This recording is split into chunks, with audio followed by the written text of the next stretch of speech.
Hey guys, Mark Ferrasci, ProTech Dog Training and Diogi. Excuse the subdued lighting, but I'm trying to stay in the shade. It's getting about 95, 100 degrees. Really, yep. Good boy. Good boy, good.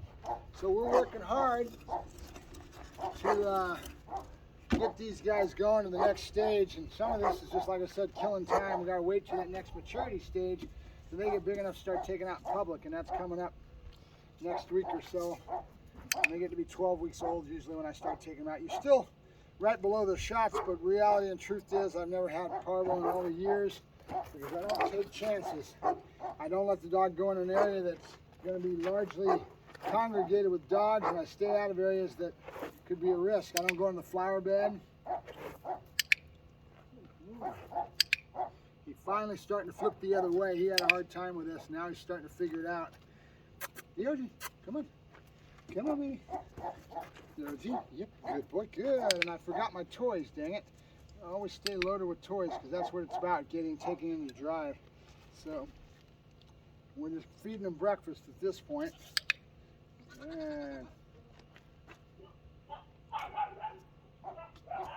a lot of waiting to let him figure it out at this point. Kind of like we're doing with Diana, but Diana's already got it figured out, right? He's about a week behind because I took in Diana, and then we're about a week before I finally grabbed him. So he's the last of the pack. Yogi, but I like him. He's got a lot of propensity of his dad, Arrow. Mainly, I'm worried about that going in and out of kennel doors and that kind of thing. And when he goes into his kennel, he right away lights up on the kennel door, the very kennel, the crate. That's a lot of like his dad. So I'm trying to break the dog's mental attitude. And you've heard me talk about this stuff with the interaction with Ceasar when I was with him. I was a lot farther along in my career path than Ceasar, and Ceasar got lucky and got into Hollywood. And he's got a great charisma. Caesar's good people. But I like to think that I taught the man a lot of things. And one of those things with that little sound that he always talks about, his mom taught him or somebody taught him. Well, that sound came from me, and I used it a lot. And where I got it, I have no idea, but I had my philosophies, my theories behind why I did it.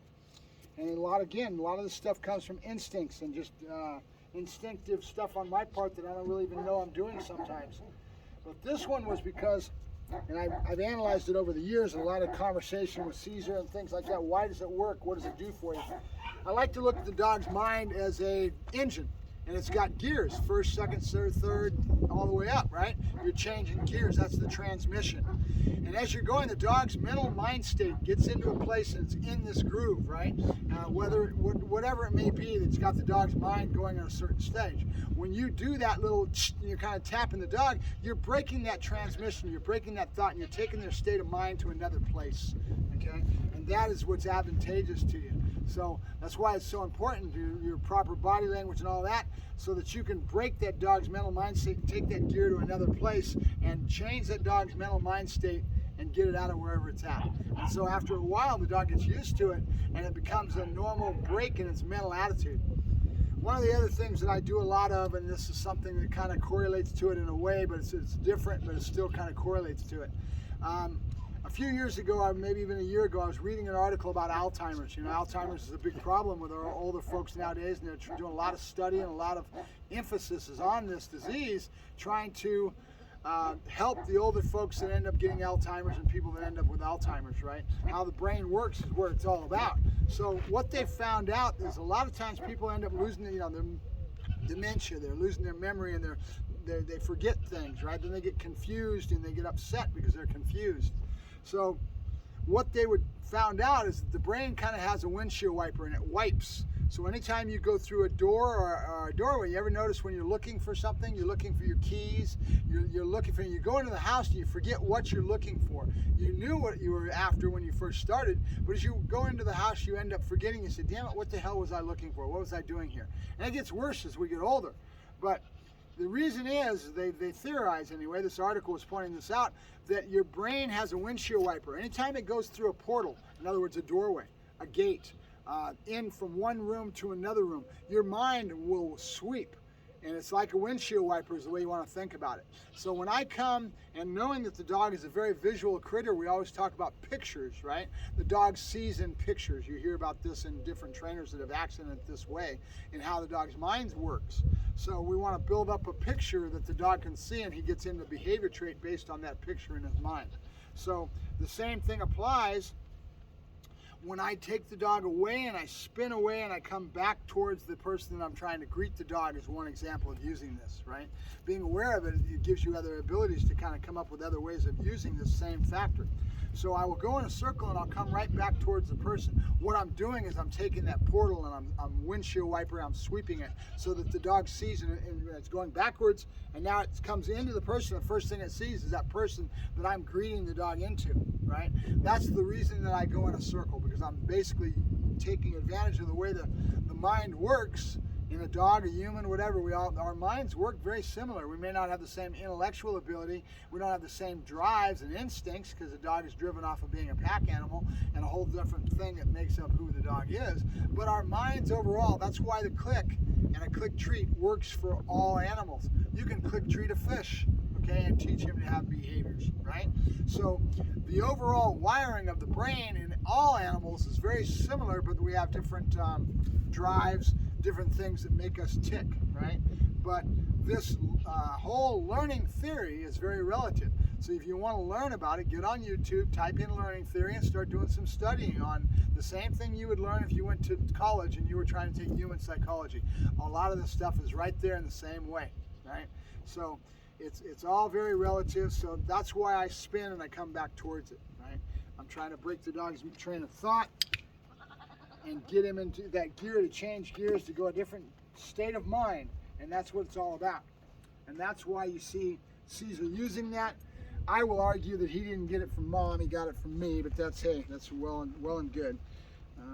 When I first met the man, he had just come over the border, been here a few years, and he had just met Illusion, and they ended up getting married, and Andre was born. And that's my timestamp, guys, because I don't do well with knowing even the day of the month. I'm always living in the moment, so it's been that way for a lot of years for me. So I have things that tell me where I was at when, and that was one of those things. Andre was born, I was around the area, in that area with him and living with him on 163rd in South Central, around the time that Andre was just in diapers and just a little baby, okay? And I never did get to meet Calvin, and I see him now building his family towards his business, which is kind of cool with the boys, because I look at Mr. Ceasar as being holistic. He's holistic, and he's like a Swami. And I thought about it the other day. It's kind of a neat conversation to get into. Why does his philosophy get into all this higher echelon of energy and the human nature and interacting with our animals, and then where he goes with us is just like that. It's like a guru. It's like the Swami. Where did that come from? His grandfather imprinted him from the stories that he tells, and he remembers that imprint as a child being around the ranch, but there was a philosophy that his grandfather was giving him. Where did that philosophy come from that imprinted Ceasar, that he took off on it, and that's kind of his inner being, who he is, right? The Incas, the Indians, okay? They go back in a lot of thousands of years back into Mexico's history, right? They've got pyramids there, they've got the Indians that were there. That whole thing was about respecting Mother Nature and respecting the earth, right? That's why Ceasar has that philosophy. And it's very unique, it's very individual, and I've got to give him a lot of credit. He's turned into a very wise man as he gets older, and he gives himself to society through his TV show and through his productions. It's kind of cool to see. So Ceasar, if you're out there watching this and you get to see it, give me a yell, buddy. Let's get together. I miss you. You know, that was a lot. We hung together for 3 or 4 years. We were pretty tight at one time, you know. And then we had our separation, went our own ways, but we're different people now. And I'd love to come up and shake your hand. I don't want anything from you, buddy. I wouldn't want that, and I would never even expect it. And I think you know that, you know. I've always got a world of respect for you. All right, Mark Ferrasci, Pro Tech Dog Training, signing off.